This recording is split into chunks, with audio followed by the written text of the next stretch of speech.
Olá pessoal, eu sou o Caco e vou resolver um problema da Universidade Federal de Lavras, de Minas Gerais, para você.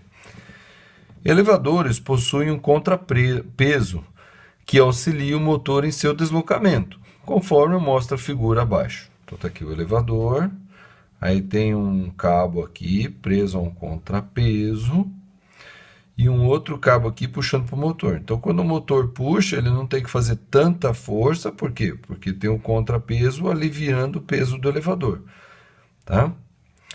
Considerando G igual a 10 metros por segundo ao quadrado, um elevador com massa de 800 quilos e contrapeso de 400 quilos, e desprezando-se a massa dos cabos, calcule os itens a seguir.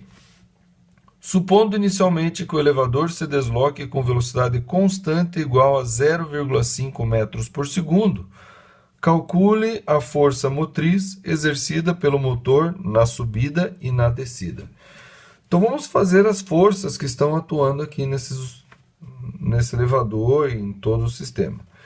Então o contrapeso ele tem uma força aqui que puxa ele para baixo, que é o peso do contrapeso. Quando esse contrapeso é puxado para baixo, ele puxa esse cabo com uma força T, que vai ser transmitido até aqui e que vai puxar o elevador com a mesma força T. Ok? O elevador ele tem um peso, tá? Que é o peso do elevador. E o motor aqui, para puxar o elevador para cima, tem uma força motriz. Ok?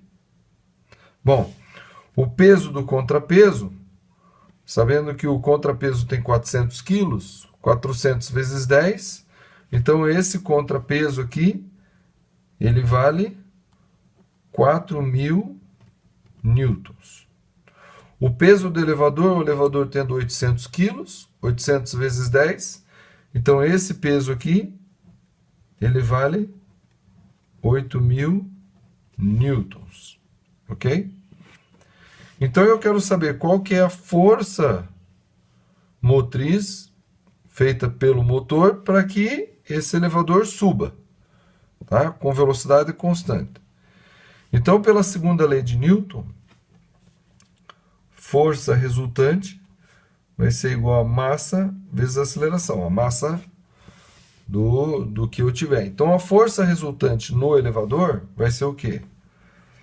Vai ser a força motriz mais a tração menos o peso do elevador. Isso vai ser a massa do elevador, 800 quilos, vezes a aceleração.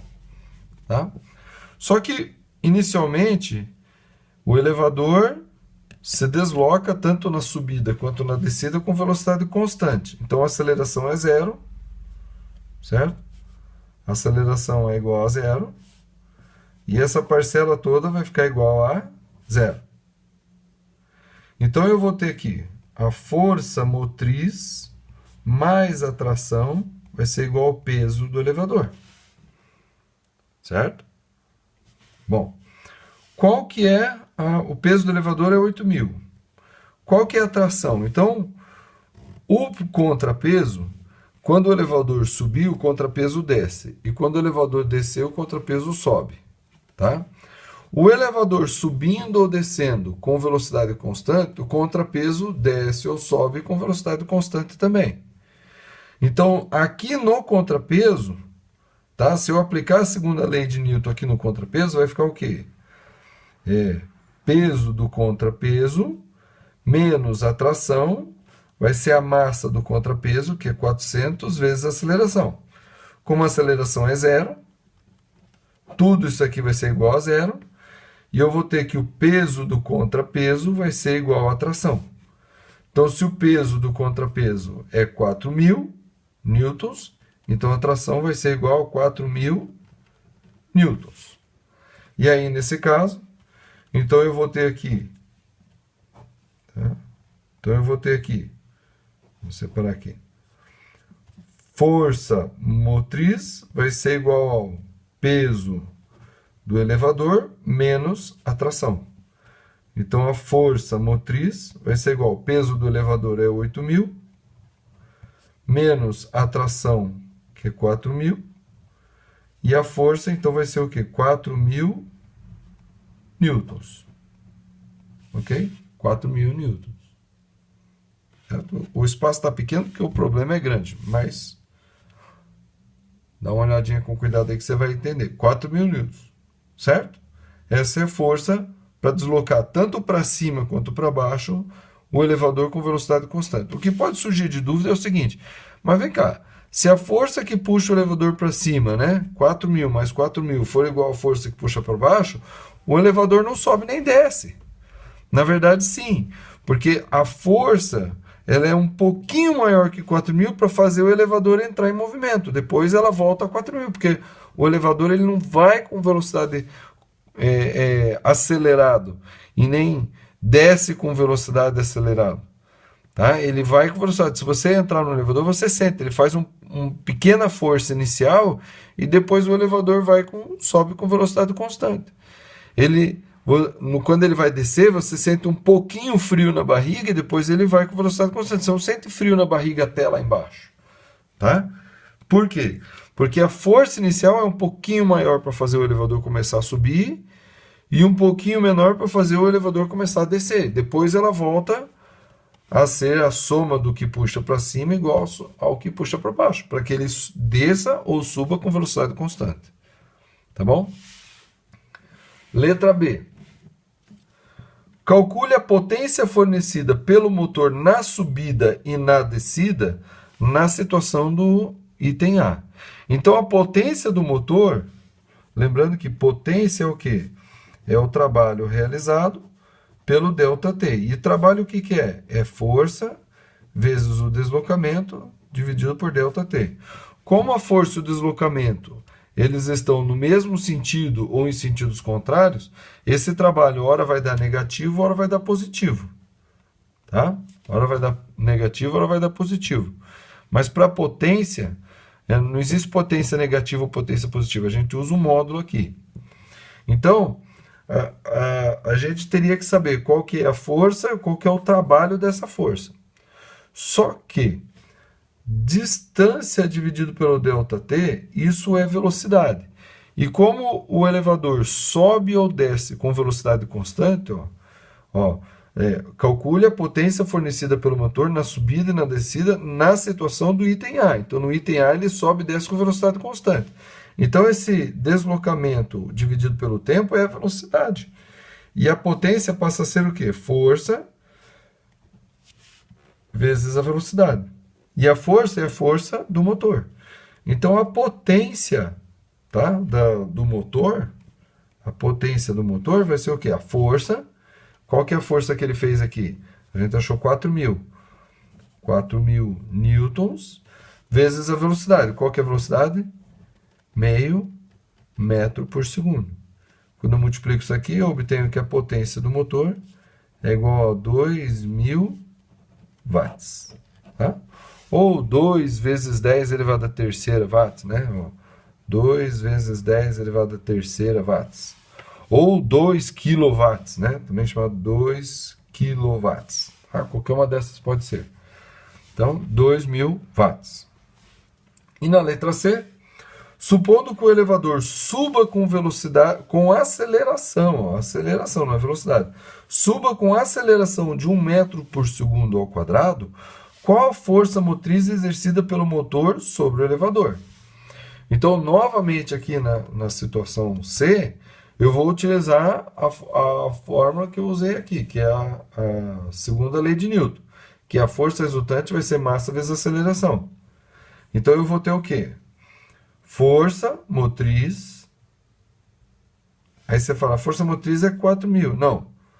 4.000 newtons era para subir com velocidade constante, agora é acelerado, então essa força vai ter que ser maior.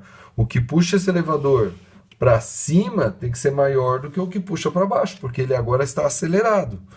Tá? Então, a somatória das forças para cima tem que ser maior do que a somatória das forças para baixo, no caso da força peso que está para baixo.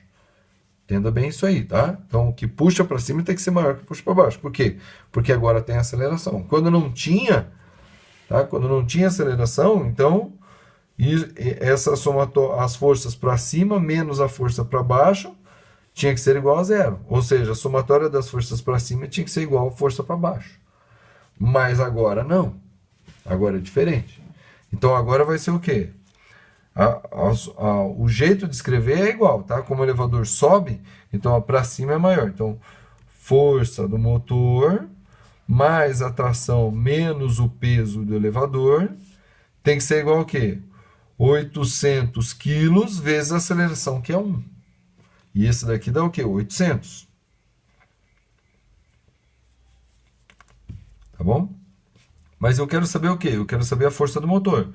Então, a força do motor vai ser o quê?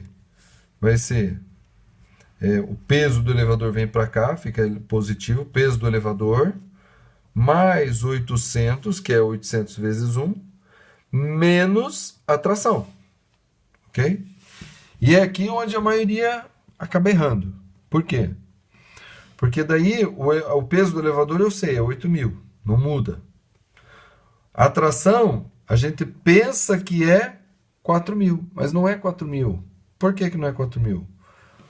Porque o contrapeso, quando o elevador sobe, ele desce acelerado. Se o contrapeso desce acelerado, quer dizer que o peso do contrapeso é maior do que a tração. Então, agora eu tenho que calcular qual que é essa tração para jogar aqui, que não é o mesmo 4.000. Porque antes ele descia ou subia de forma constante. Então a tração era igual ao peso do contrapeso. Mas agora a tração aqui não é igual ao peso do contrapeso, porque o contrapeso desce acelerado quando o elevador sobe acelerado. Então eu vou aplicar a segunda lei de Newton lá para o contrapeso. Tá? Então, como o contrapeso desce acelerado, então vai ser assim, ó, peso do contrapeso menos a tração vai ser igual a massa do contrapeso vezes a aceleração, que é 1. E daqui eu vou ter que o peso do contrapeso é o mesmo, né, que é 4.000, que é 400 vezes a aceleração da gravidade 10. Esse 400 vezes 1 vem para cá, fica menos 400. E esse menos t vem para cá, fica mais t. Então a gente tira que a tração agora é 3.600 newtons. Tá? Esse é um dado muito importante, que é onde a pessoa erra. Ela acha que a tração continua sendo 4.000. Não é. Agora a tração ela é menor, porque o peso desce acelerado. Porque o elevador sobe acelerado. Agora eu jogo esse valor aqui e eu vou obter a força. Então eu vou ter que força do motor vai ser igual ao peso do elevador, que é a massa vezes a aceleração da gravidade, ou seja, 8.000, mais os 800, menos a tração, que é 3.600. E agora eu vou ter o quê? Então, 8.000 menos 3.600 dá 4.400. 4.400 mais 800 dá 5.200 newtons. E agora, né? Agora a gente vê que a força que o motor está fazendo, ela é maior. Ela é 5.200 newtons.